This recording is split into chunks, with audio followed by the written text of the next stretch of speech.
నమస్కారం గురుగారు. మాతృదేవోభవ, పితృదేవోభవ, ఆచార్య దేవోభవ. గురుగారు, ఏ వస్తువు ఏ రోజు కొంటే మంచి అదృష్టం ఉంటుందంటారు?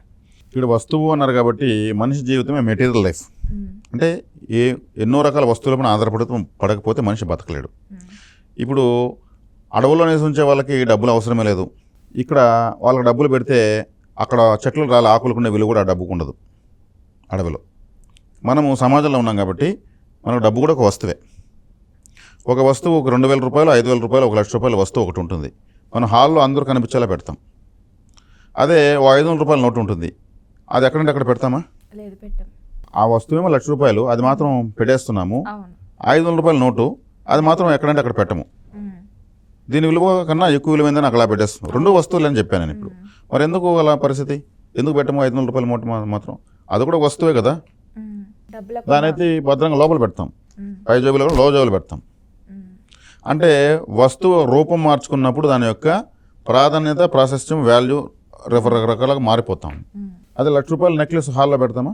1,00,000 రూపాయల విగ్రహం అయితే పెడతాం. 10,000 రూపాయల రింగు బాత్రూంలో మర్చిపోయి చేస్తే పరిగెత్తుకొని ఎత్తుకుంటాం. ఆ బాత్రూంలో 1,00,000 రూపాయలు వాషింగ్ మిషన్ ఉంటే అంత పరిగెత్తాం.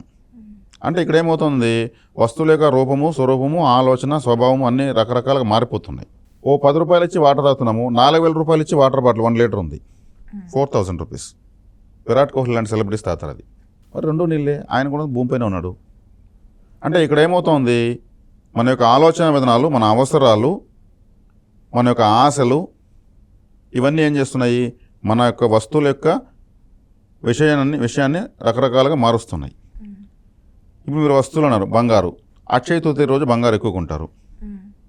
బర్త్డే వస్తే ఆ రోజు నా పుట్టినరోజుకి నేను పలానా నెక్లెస్ కొన్నాను పలానా అని కొనుక్కుంటున్నారు.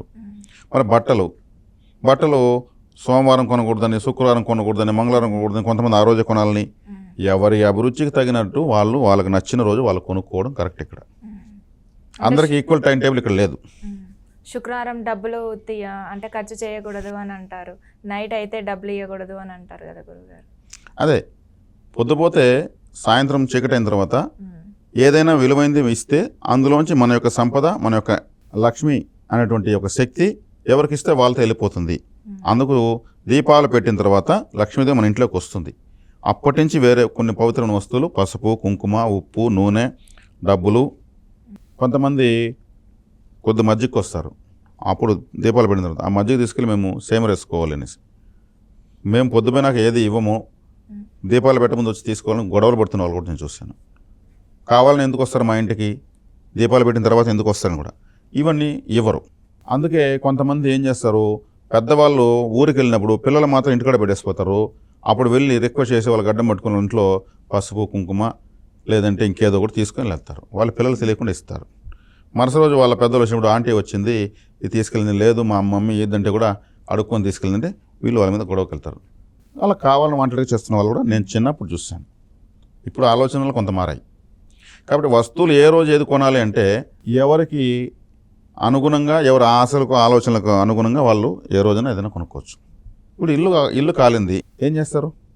అందరూ చూస్తూ ఉంటారా? ఆర్పుతారు కదా. అంటే రావుకాలంలో కాలుతుంది, రావుకాలం పోయినా ఆర్పుదామని వెయిట్ చేస్తారా? అరే ఇది మినరల్ వాటరు, ఇది బిస్లరీ వాటర్, ఇది వద్దు, మనం ట్యాంకర్ని పిలిపించి పోద్దామంటారా? కనిపించి నీళ్ళు ఎత్తి పోస్తారా? ఏ వాటర్ ఉంటుంది పోస్తారు, అంతే కదా. ఆకలేస్తుంది, నాకు దుర్ముహూర్తం ఉంది, దుర్ముహూర్తం పోయి నాకు తింటానంటారు, దాని ఆకలిని ఫేస్ చేస్తారా? ఆకలేస్తుంది, తినేస్తారు. కాబట్టి ఎవరికి ఏది సౌఖ్యవంతంగా ఉంటుందో అలా చేసుకోవడమే ఇక్కడ కరెక్ట్. వాళ్ళకి విజ్ఞానం కరెక్ట్.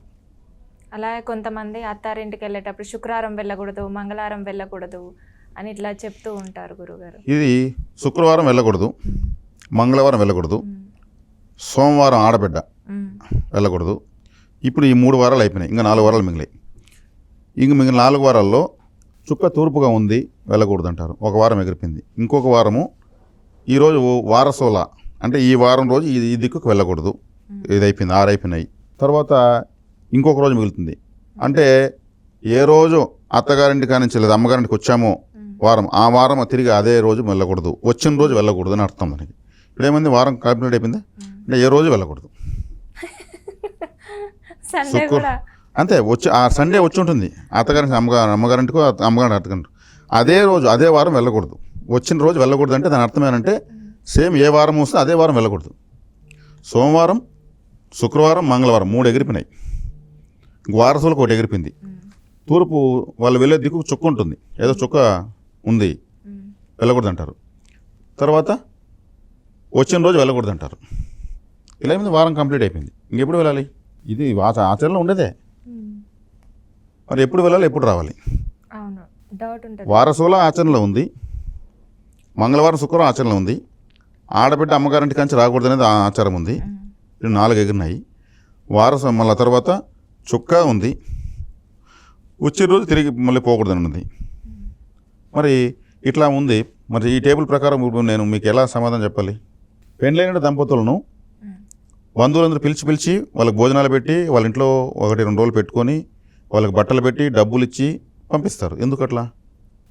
ఆచారాన్ని ఆచారం కాదు, వాళ్ళు ఒక బిడ్డకు తల్లిదండ్రులు అయ్యే వరకు నవదంపతుల లెక్క. ఒక బిడ్డకు తల్లిదండ్రులు అయ్యే వరకు వాళ్ళ నవదంపతులే, పెండ్లి కొడుకు పెండ్లి కూతురు లెక్క. వాళ్ళు సంతోషంగా వచ్చి వాళ్ళ ఇంట్లో సంతోషంగా కడుపు నిండా తిని కొత్త బట్టలు పెట్టుకొని నవ్వుతూ వాళ్ళ ఇంట్లో వెళ్తే ఆ ఇంట్లో ఎవరికైనా పెళ్ళిళ్ళు కాకుండా పెళ్ళిళ్ళు అవుతాయి. ఆ ఇంట్లో చాలా శుభాలు జరుగుతాయి. అందుకు పోటీలు పడతారు. ఇప్పుడు వచ్చారంటే ఇప్పుడు కాంపిటీషన్ అయిపోతుంది. అంటే మనకెందుకు అవసరమా, వాళ్ళ పిల్లల్ని వాళ్ళ కూతురు కోసం మనం బట్టలు పెట్టడం అవసరం, ఇట్లా ఆలోచిస్తున్నారు. వాస్తవంగా చాలా గొప్ప విషయం. లక్ష్మీనారాయణలతో సమానం, శివపార్వలతో సమానం వాళ్ళు నవదంపతులు. ఒకటి తల్లిన తర్వాత మళ్ళీ పెట్టరు, ఈ విధంగా పిలిచి డిన్నర్లు మళ్ళీ పెట్టరు. కాబట్టి ఇక్కడ ఏరా అంటే ఇక్కడ ఇప్పుడు మారిన సమాజాన్ని దృష్టిలో పెట్టుకునేసి జనాలు కూడా మారాలని నేను చెప్తున్నాను. అంతే, కొంచెం అప్డేట్ అవ్వాలి. ప్రాచీన కాలంలో పద్ధతులు ఉన్నాయి. ఒకప్పుడు డైనోసార్లు ఉన్నాయి, ఇప్పుడు లేయర్ కోళ్ళు, బ్రాయిలర్ కోళ్ళు ఉన్నాయి. ఇవి అప్పుడు లేవు, అవి అప్పుడు ఇప్పుడు లేవు. అప్పటికి అవి కరెక్టు, ఇప్పటికి ఇవి కరెక్టు.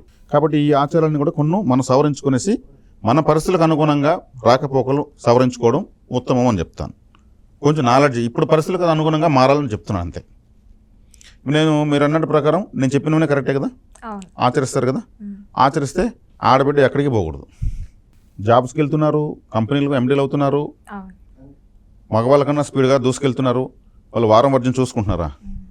అభివృద్ధి చేయాలంతే, అభివృద్ధి చెందాలంతే, 10 మందికి ఉపయోగపడాలి, ఆదర్శంగా బతకాలి అనేటువంటి గొప్ప క్వాలిటీస్తో వెళ్తున్నారు. కాబట్టి ఇప్పుడు ఇవన్నీ కూడా కొంతవరకు ఆచరించాలి. వీటిని గట్టిగా పట్టుకుంటే ఇంకా జ్యోతిషం చెప్పే వాళ్ళు కూడా మూర్ఖుల కింద లెక్క చేస్తారు జనాలు.